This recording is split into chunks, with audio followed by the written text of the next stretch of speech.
I mean, hey. No. It's because it's always somebody here. Oh, right. 5. Yeah. 5 is Always somebody here, even if one of us or two of us can't. It's always at least 2 or more people. Yep. Welcome to Melanated Air. This is LaNée Javet. And this is the Melanated Air Hour. As you know, we do this every Tuesday and Thursday around 2. I'm going to start saying 2-ish. I don't do this by myself. I do this with anywhere, like Faye was just saying, from 2 to 5 of us at any given time. Today, I'm here with Faye Bishop at Miss Faye Bishop and Keisha Ravenell at We Inspire Brand. And we are talking about who you get in bed with. Not physically, but in corporate America. I mean, some of them are getting physical. I don't know. maybe some of them are getting physical.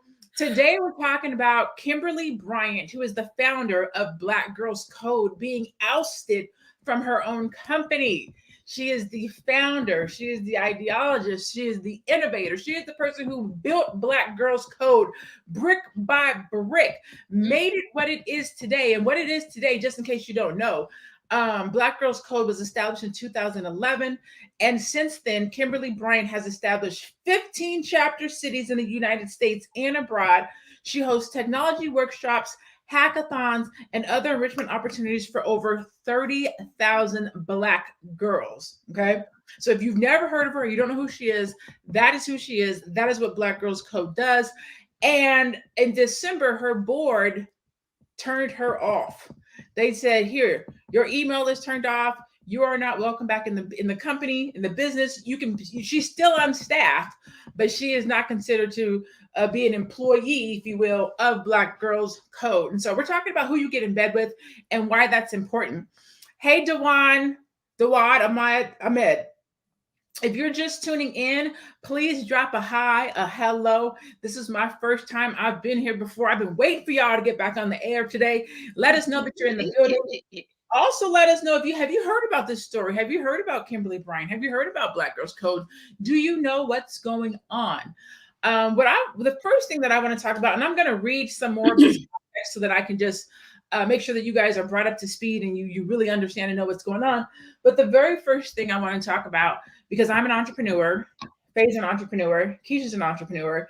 How would you feel if you built a business, built a whole company, blood, sweat, and tears, and you showed up one day and found out you couldn't get in the building? Man, listen, I would be livid.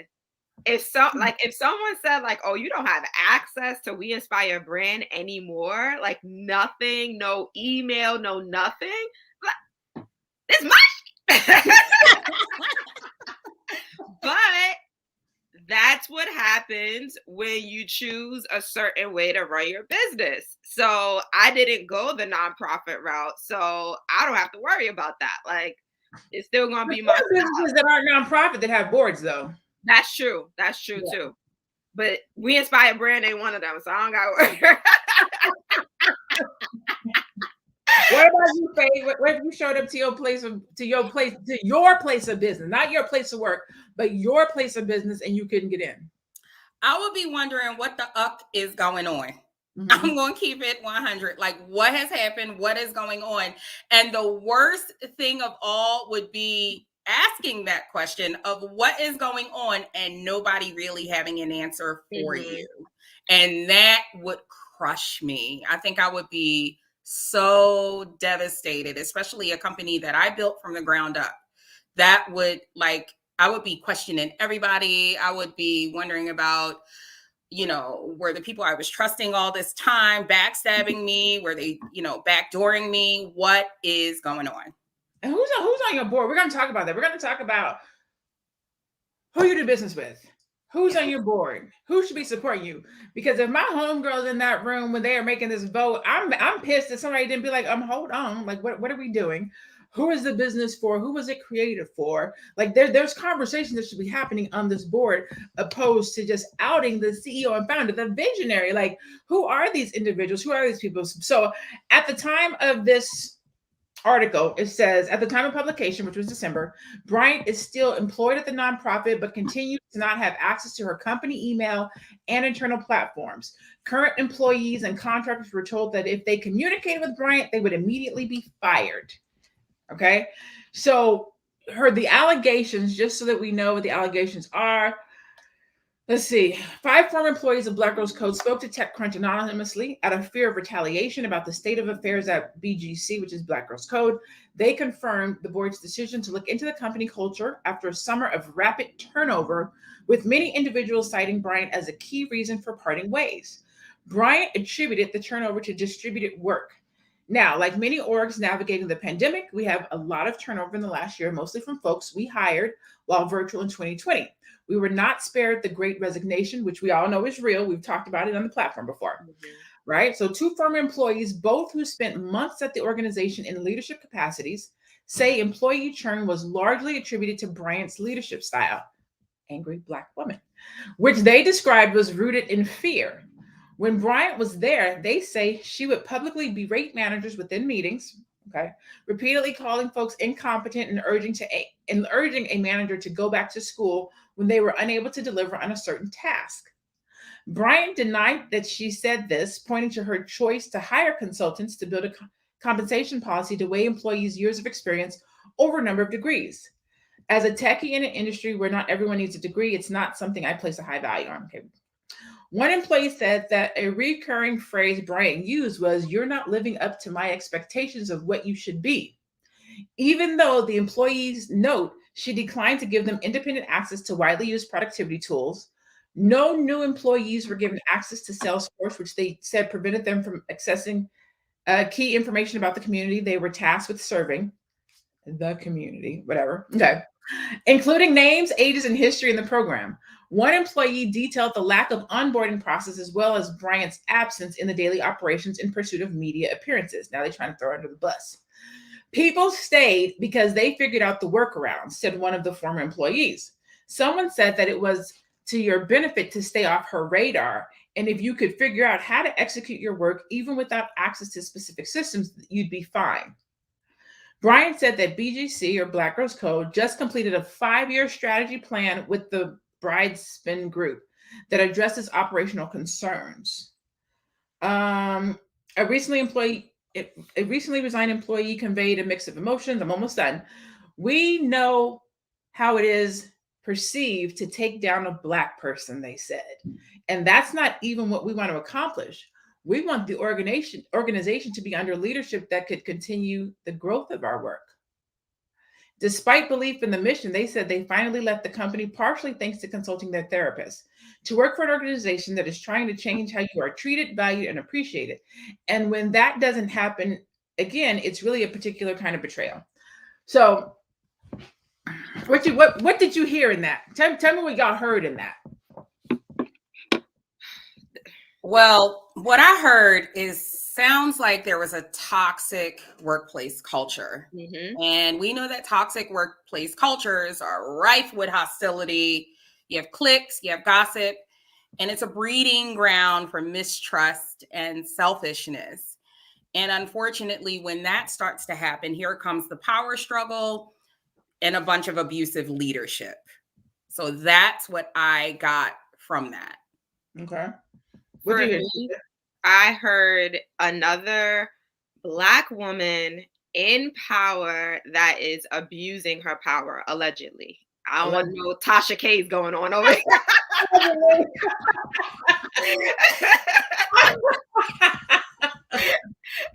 So allegedly. Yes. And we hear this all too often, right? Black women, they get in these leadership positions and they start, like someone said in the article, they start berating the people that are subordinate to them. So this is what I'm hearing. And then the board of directors, I guess, got in front of it and said it was time for her to go because she was affecting the success, I guess, or like the culture, like Faye said, of the organization. And then they started to have turnover. I'm sure even before the Great Resignation, if this was really going on, they had a lot of turnover, before that. So it's an iffy subject, man. Like, I don't know. It's crazy. So this writer says, I think there are a lot of imperfect leaders trying to do their very best, and I believe that the story is about systemic complexity that is popping up for leaders of color. I wouldn't say color has anything to do with it, and here's why. Because Ellen DeGeneres had a similar situation take place last year. It was major news where it was reported that there was quite a bit of people quitting due to the toxic workplace culture that was taking place over with her TV show. I definitely know that it kind of tarnished her image a little bit. So that's why I said I wouldn't necessarily point to it being a color thing or people in color in positions of leadership. I do believe that it's more so a culture thing in the workplace. It really boils down to workplace culture. And I believe hustle culture is one of the most normalized cultures in the workplace. And oftentimes micromanagement is at its core. So that's how it tends to start. Do you think that if she had maybe had a more diverse board, what I'm asking is, when you have these types of situations, or you have a Black woman that rises to leadership, I personally think it's important that she has other Black people around her to coach and mentor her. So if there's a toxic work environment and people are feeling this way, having had a Black board or more Black people on the board, somebody would Martha Stewart are like, psst, psst, psst, come here, yo. They about to oust you. You might need to get it together. You might need to calm it down. Maybe not, whatever it is that you're doing, calm it down a little bit, because this is what's happening. We've gotten these complaints. These are the things that are happening. We don't want to take your company away from you. So we need you to work on these things and we need to fix them. That's the only place where I think some of it does have to do with race and color, because if you have a business, especially a business by the name of Black Girls Code, there should be some Black people on your board. There should be some Black people in your mentorship, in your coaching, in your staff, somewhere that says, hey, this is what's happening. This is what's going on. Because, and I don't work there. I'm not in it. So I can't say one way or the other, but we know that everybody doesn't view us in our leadership style and our communication style and how we operate the same. So what could be toxic to the one person might just be that's how Black women are. So I have a question. I may have missed it. So the entire board is white. Let me look and see. Majority of the board. Heather's non-Black, I should say. Let me look. Let me double check. I don't want to lie. But the person who filed the complaint, her name is Heather. Let me see. Heather Hiles, founder of edtech company Pathbright, is the person who ultimately decided to suspend Kimberly Bryant without fair investigation or substantiated allegations. When asked for more specifics by TechCrunch, Hiles responded in a text message that the board has a fiduciary responsibility to protect the organization and the well-being of its staff. I can confirm that the recent activities are a result of following through in that responsibility. See, and that's my thing. I mean, I don't know the protocol, but why wasn't there a fair investigation? Like, why was it? Say that again. What are you saying? Before? Right. That's a good question. Like, why wasn't it investigated first and then action taken? Why was it, okay, let's take this action and then, we go from there? I agree. It sounds like something is missing. It sounds like some pieces are missing from the story. And I'm glad, LaNée, that you brought up the importance of having people of color on your board and things like that. There's a reason why people are often referred to as human capital in business. People are invaluable assets in today's business world. And when those at the helm of your organization are running at full speed ahead to meet and exceed business goals, you have no choice but to trust your people to get the job done. It becomes problematic when those that you don't trust can't get the job done. And the trust in your people, I feel, is often an undervalued trait in many organizations today. And it sounds like what happened here is nobody had her back. Not enough to, in the very least, seek an active investigation. for this to happen so quick like that with the CEO of a company or the president. She started the company. This was her brand. This was her baby. And she's just been completely X'd out of it. There is something very suspect about that to me. Yeah. And it may possibly be more to the story that may be missing. But it's also very important to have an organization where you have those on your team and your board that you can trust. Yeah, I agree with you can't trust your people to make your vision a reality and to have your back. You're in a tough place as a leader. Yeah, I agree with both of you ladies. Like, no one had her back enough to do an initial investigation, or even before we even get to talking about an investigation, get her some type of executive coaching or something. If you're hearing rumors that her leadership style or the way she is a leader is not vibing with the organization, like, where is the conversation? Where is the coaching? Typically, you do bring people, outside companies in to train your leaders. Like, just because you have the knowledge on, tech doesn't mean you know how to be a leader. So I feel like if the board had her back, they should have started there. Yeah. Someone said something about hustle culture. Yeah, I'm about to put I just want to expound on that a little bit and why I said that. What I mean by hustle culture and why I brought that point up is because right now we live in I would say, society where everything is profit. It doesn't matter what's going on. Everything is profit. Everything is about making money, getting a bag, right? And this profit-driven culture is known to exploit its workers by having them work longer hours with little in return and experiencing that of which the employees over at Black Girls Code said that they have experienced. So that's why I brought up hustle culture, because that kind of profit-driven culture, hustle culture, tends to produce a toxic workplace environment. That's why I brought that up. So I just wanted to give clarity about that, because someone seemed like they had a question about why I said that.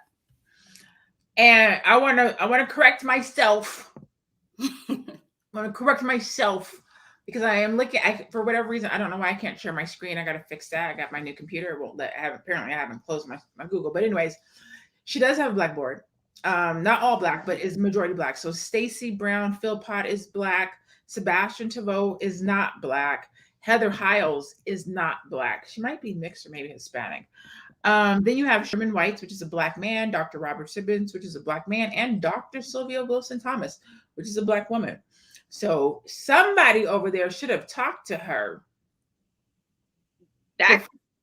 Somebody that goes back to the point, all skin folk ain't your kin folk. That's what that goes back to. Like, just because we the same skin complexion and you black, I'm sure that us at Melanated Air won't vibe with like another show that is not B1, so I feel like that's what that goes back to. But I would hope that you, as the owner, you would protect your baby and bring on people that do have the organization and your best interest.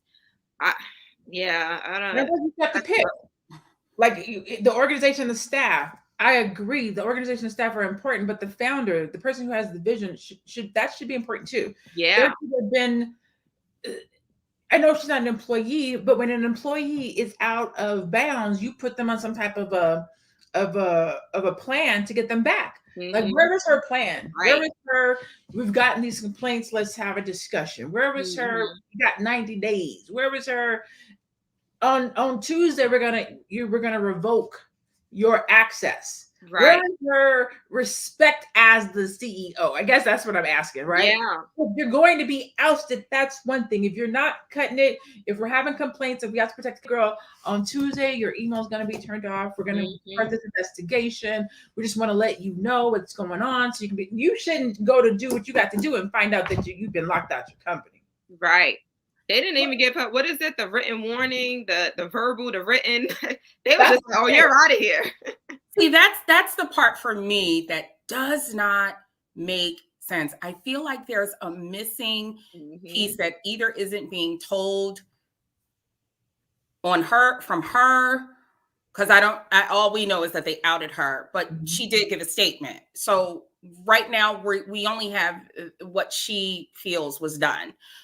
I just feel like, how is it possible, even though it does happen, because most at-will companies, they can fire you for any reason. They can pull the plug on you, but they don't have to give you a warning. They don't have to give you anything. They don't have to take any type of corrective action. If they don't want you there anymore, you're gone.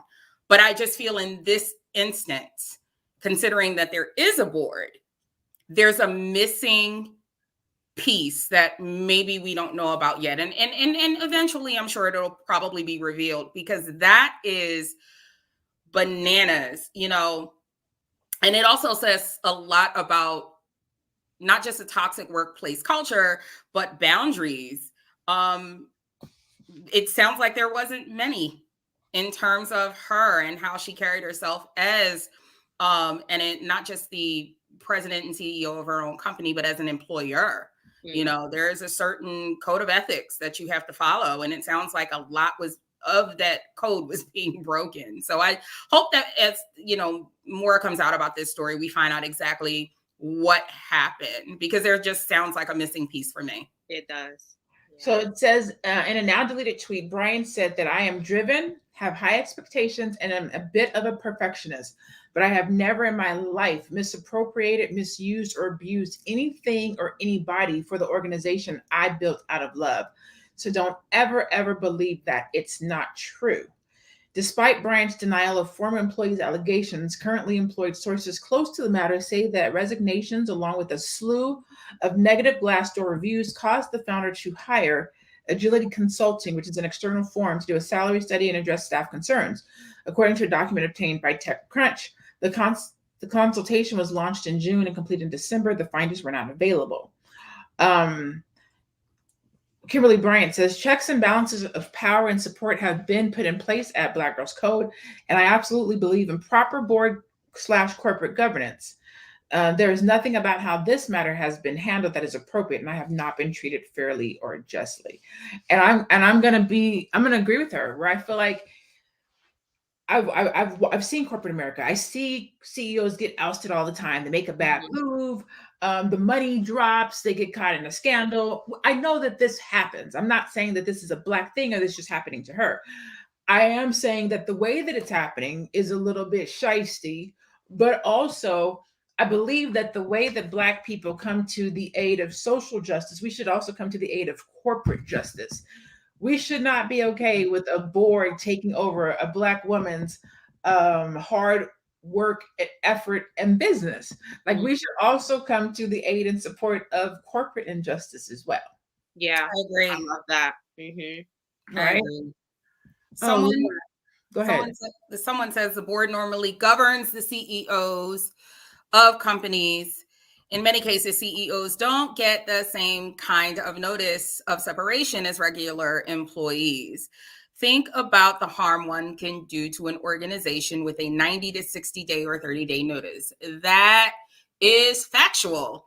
I worked at a company, oh my God, some 17 years ago, where the board made a decision the day before, and after that, we didn't see him in the office again. So this is a very, very common practice. D. McCordacoa, thank you for that comment. It is. A lot of CEOs don't get the same kind of notice of separation as a regular employee. Regular employees don't get it, especially if it's an at-will company. At-will, yeah. Yeah, but that's interesting to see someone who actually started their own company, because a lot of our CEOs aren't necessarily people who actually started the company as well. So we need to make sure we give clarification on that. But in this particular case, she did. So it's very interesting. I think I might be wrong.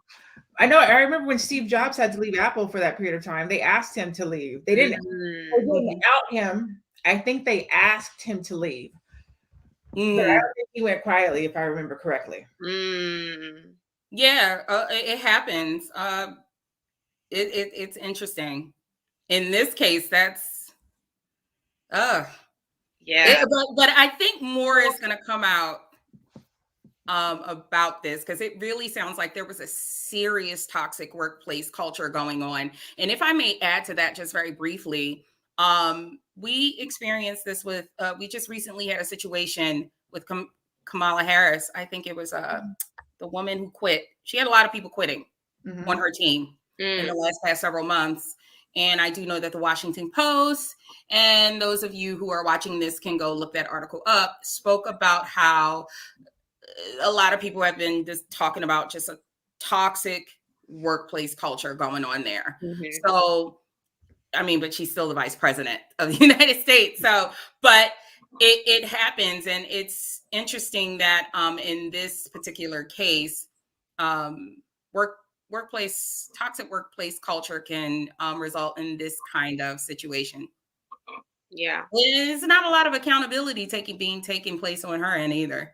It doesn't sound like she's actually saying, you know, maybe I could have done this differently or that. Right. She's saying, I did not do this and this is not what happened. Right. And y'all didn't have an investigation. So look, that's what I'm getting from her statement. Yeah. That's Yeah. true too. And she has to understand, just because she doesn't feel that she was being disrespectful or toxic, that doesn't mean that the employees weren't receiving it that way.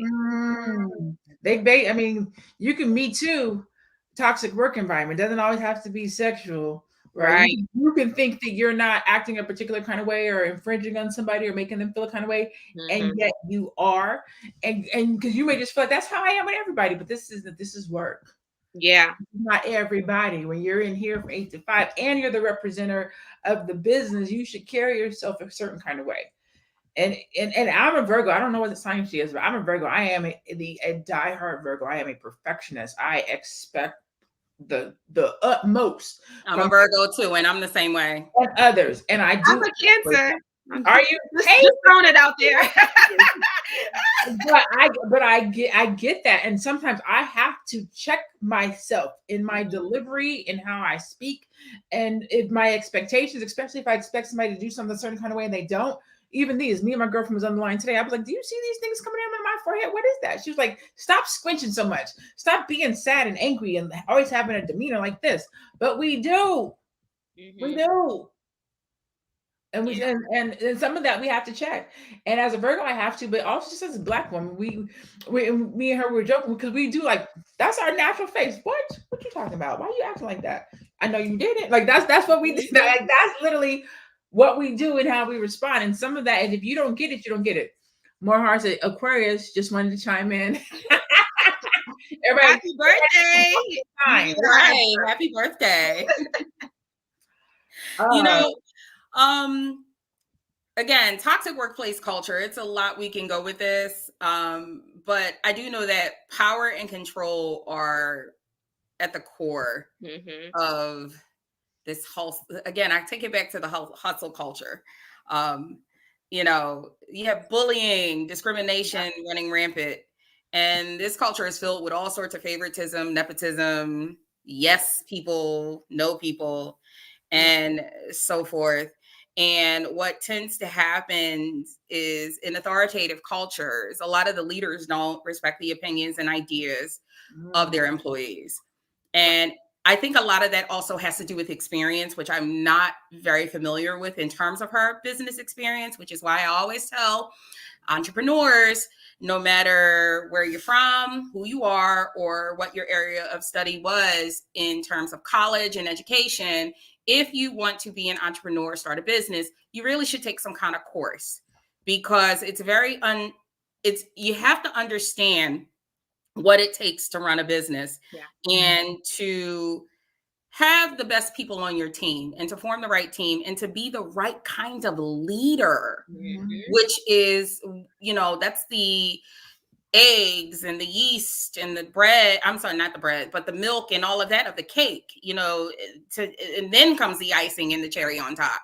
So it's very important to do that if you want to start a business, because it sounds like in this particular case, there may have not been any experience. And we are in a culture right now with this hustle culture where everybody thinks they can start a business, and everybody can, and that's fine. But it's very important to understand the importance of what it takes to be a good leader of that business and to lead your team and your employees. Yeah. That'll preach. Because you got a lot of entrepreneurs out here that do not work on their leadership skills. Like Right. I'm the entrepreneur, I'm the visionary, I'm the business owner. This is my business. Do it this I'm way. the boss. I'm the boss. Yeah. Mm-hmm. But sometimes the boss needs to be led. And I think that that's the reason why people create a board.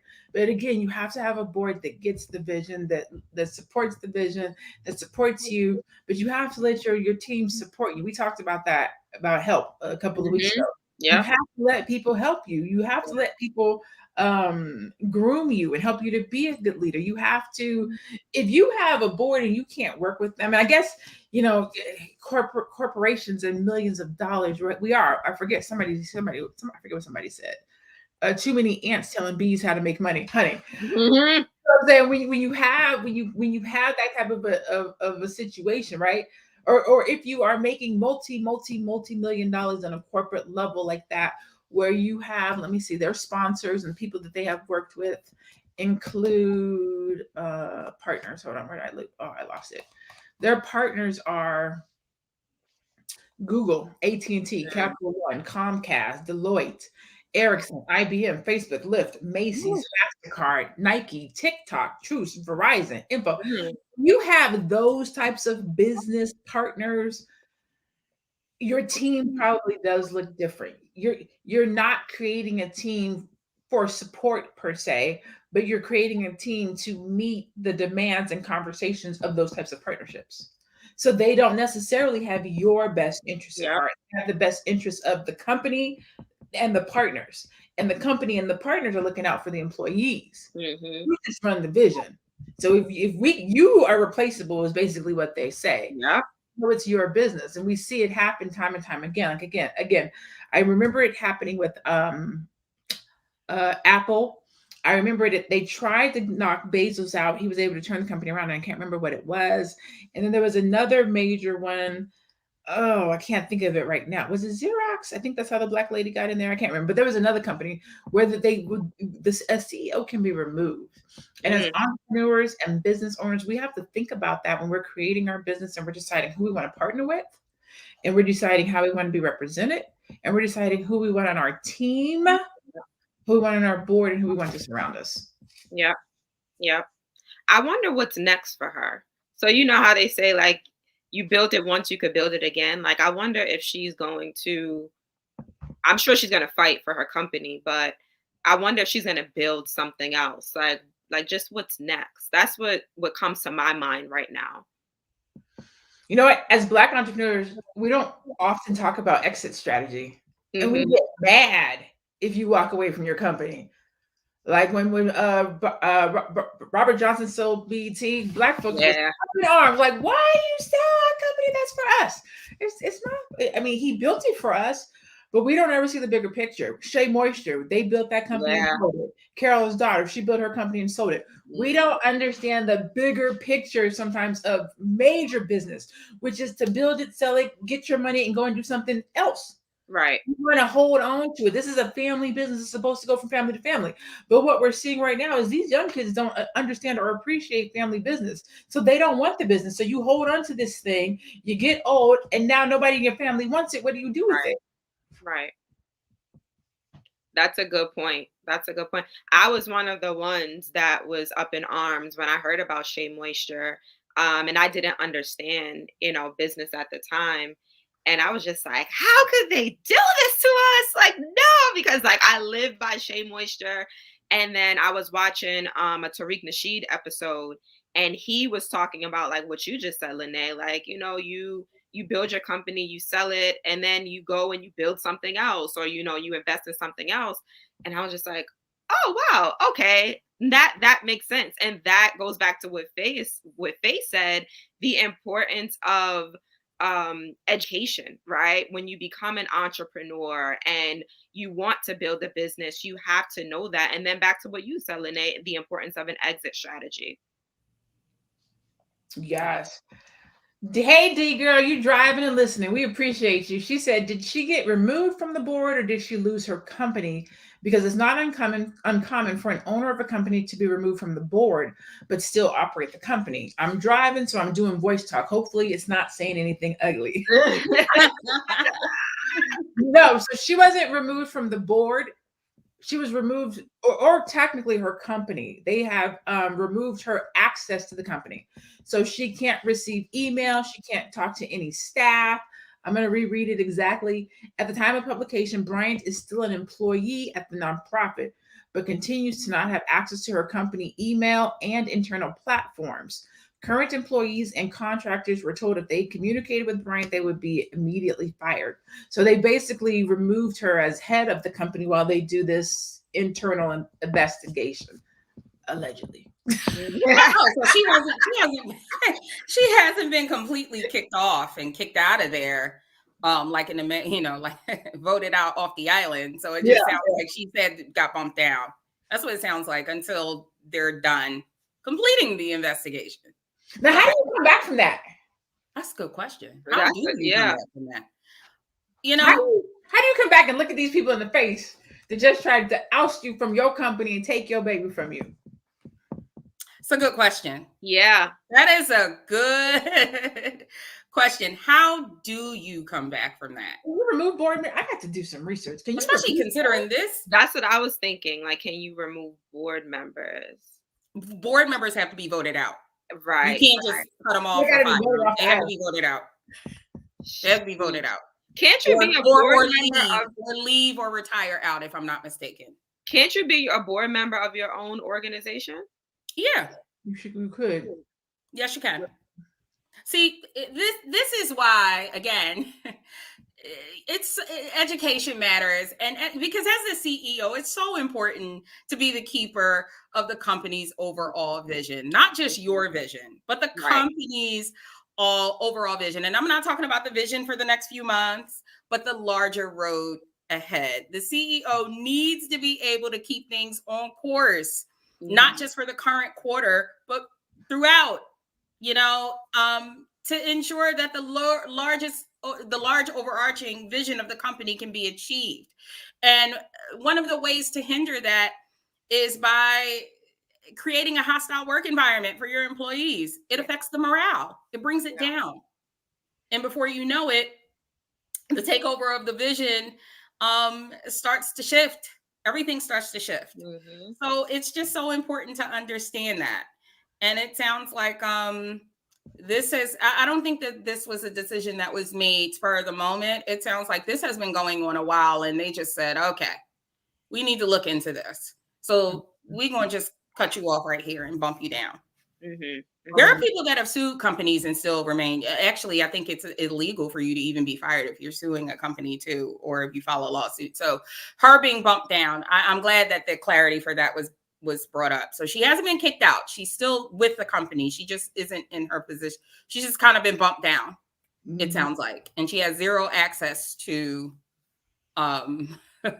communicate with her employees a certain way. So Sonia said board members have to be voted out, resign when their time is up. Right. I wonder, and somebody said, Dennis said, then you split ownership. Crystal said, you come back slaying like a boss and weed out the toxic negativity. Come on now. Yes. Simone says, wonderful conversation. Thank you, Simone, for being here. Yeah, I mean, we have to think about these things. And a lot of times we don't think about these things until we're in position, but you want to be thinking about them now. Right. As a business owner, at some point, you may decide that you want to have a board, or you may decide that you want to have investors, or you may decide that you want to take your business and franchise it, or take it in a different direction. So you have to be thinking about who would I want on my board? What type of board members do I want to have? That leads me to, I wonder if she picked this board for herself or if her investors, because that's another way that people get investors. That's you true. don't always pick your board members. The people who invest in your business will say, I want this person to be on the board to protect my interests. Mm-hmm. So these may not be people that she chose for her board. Yes. So that's something to think about as well as you're talking about having a business, setting up a board. Do you want to have your board created based on the people that are partnering with you and giving you money who have their interest at heart, or do you want to pick a board or have board members that actually show up for the business? I've been on 2 boards before. One of the companies didn't really go that far, do anything, but the other one, we sat in on those meetings. She handpicked, like she literally called me, was like, "I want you to be on the board," and it was for domestic violence. I've never been in a domestic situation, so I had to ask her. I was like, "Why do you want me to be on your board?" And she was like, "Your business acumen, how you deal with businesses, help businesses launch." So she wanted my business acumen. She had a completely different person on the board who spoke for and advocated for women who have been in domestic situations. Mhm. So picking your board members based on their expertise so they can add value to your business, and then they can make sure that you're operating your business based on your vision and your mission and their core is important. If maybe you don't go the route of, I need to get $100,000 and I'm willing to take this money and put your person on the board, but they don't support me and have my back or know anything really about what I'm doing. Mm. And I don't know if that's her situation. We don't know how these board members got there. Right. It's something to think about. If Right. you're an entrepreneur or a business owner, thinking about creating a board or building a team or putting people around you in your circle. That's a good point. That's outsourced for that reason. Which part? What's outsourced? Right. What's outsourced? Your admin team, your board. What do you mean? That's outsourced for that reason? I would love to hear what you're referring to specifically. Do you mean picking the board? Because the board of directors could be selected by the investors, which is a big part of knowing business, because once other people start investing in your company, you have a little bit of power. Yeah. You're kind of relinquishing some of your power, just a bit. So it's very important to understand that. And there's nothing wrong. I just want to make that clear too. It's nothing wrong with having outside investors help you make that decision at all. But it's just make sure you pick people who have the best vision of the company in mind, not just anybody like your cousin Tony or Ray Ray. The board members being picked, that's outsourced for that reason. Outsourced picking board members. Oh, I think he's saying the reason why. Okay, it's outsourced for that reason, picking board members. Yeah, so that they can have control over your company. That's exactly why.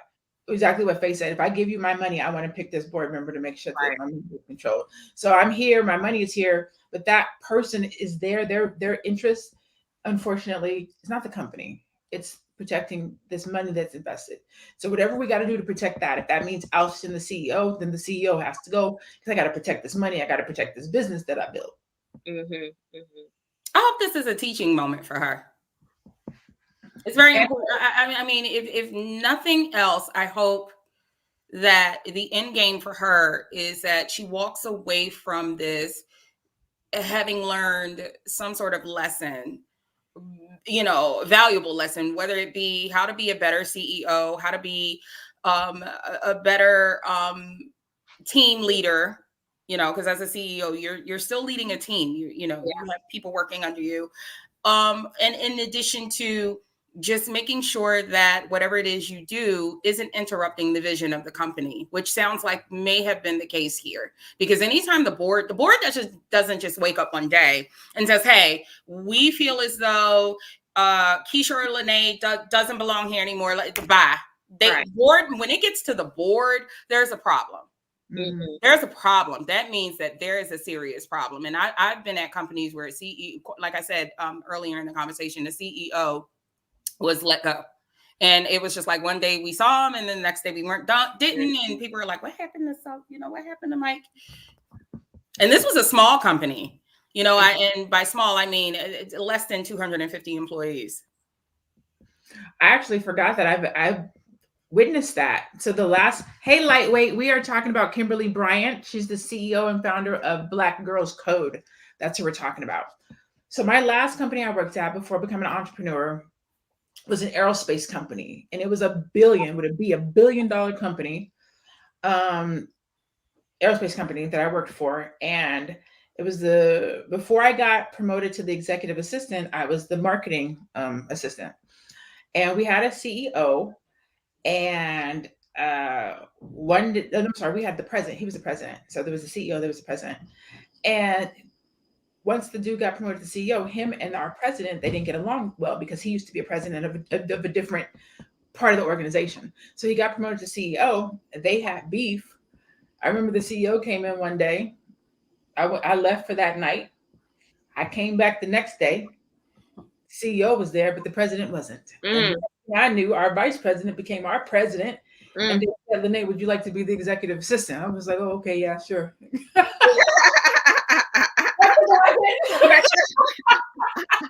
What just happened? I still got my job, right? The vice president of the VP of HR was in town. Like, it was crazy. CEO, vice president of HR, no president, new president, executive assistant. I was like, okay, I'll stand up and do it. But it literally like that. I went home for dinner, came back after breakfast, gone. That happened. Well, that didn't happen to me, but I know someone that happened to as well. So you guys know that I used to oversee the career development department when I was working. So I used to send my students to organizations for employment opportunities, internship opportunities. And then next thing you know, my supervisor, he sent me an article about one of the organizations that we had a partnership with. And we were really cool with the CEO. Like, he used to like take us out to lunch and, come to the office and all of these things. And it's like this article about how he was like sexually, sexual allegations against him. I don't want to say the wrong thing, but yeah. And I'm just like, whoa, and the thing is, maybe like a year prior to that, I had stopped sending students there because there was a student that said like, oh, like, I don't feel comfortable. And then like I started hearing like little things and I'm like, you know what? Let me stop sending my students there because I keep hearing stuff. And then that came out and I'm just like, I'm glad I stopped sending my students there. So yeah, it happens. But she's still with the company, so it sounds like a lot more is going to come out from this. Yeah. We'll be back to talk about it. Yeah, right. I'm curious to see how it's going to unfold. I hope she does not lose her company. Like Faye said, I hope this is a learning lesson. Definitely for her, but for a lot of Black entrepreneurs and business owners as well. We don't have to make the same mistakes. We can learn from somebody else's mistakes. That's right. Go place of business today with a new attitude, like Patti LaBelle say.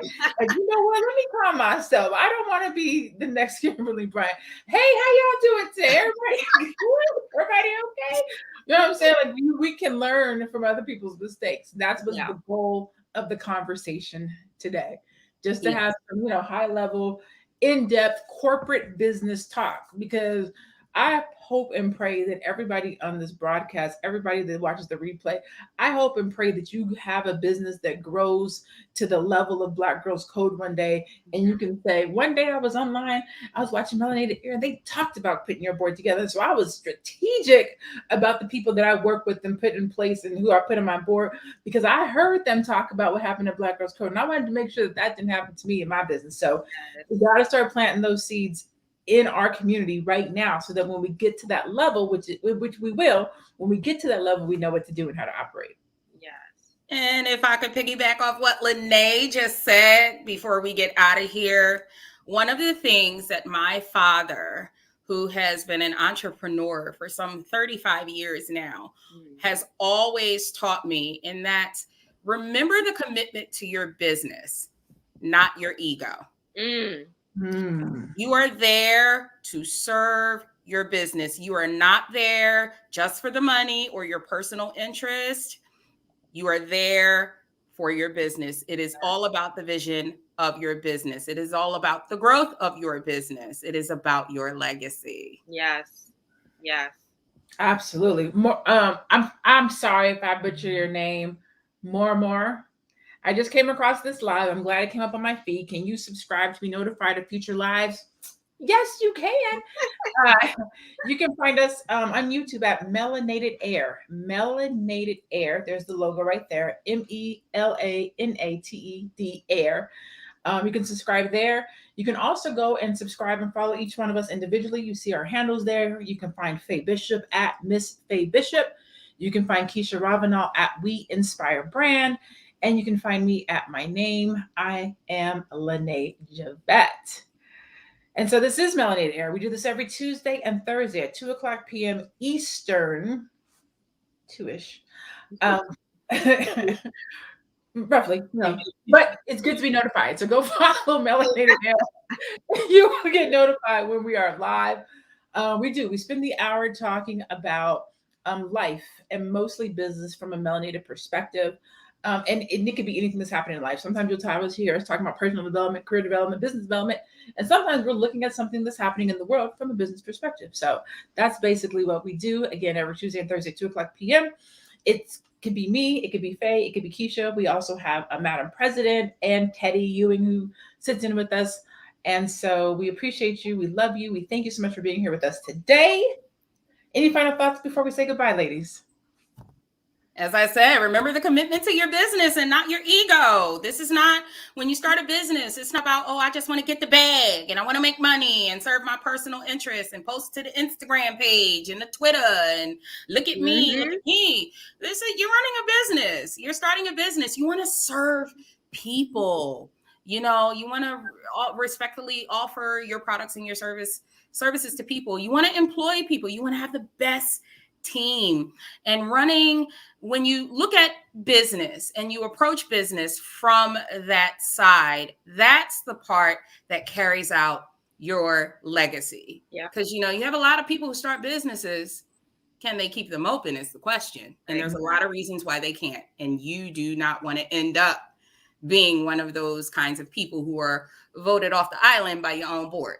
So again, remember the commitment to the business and not your ego.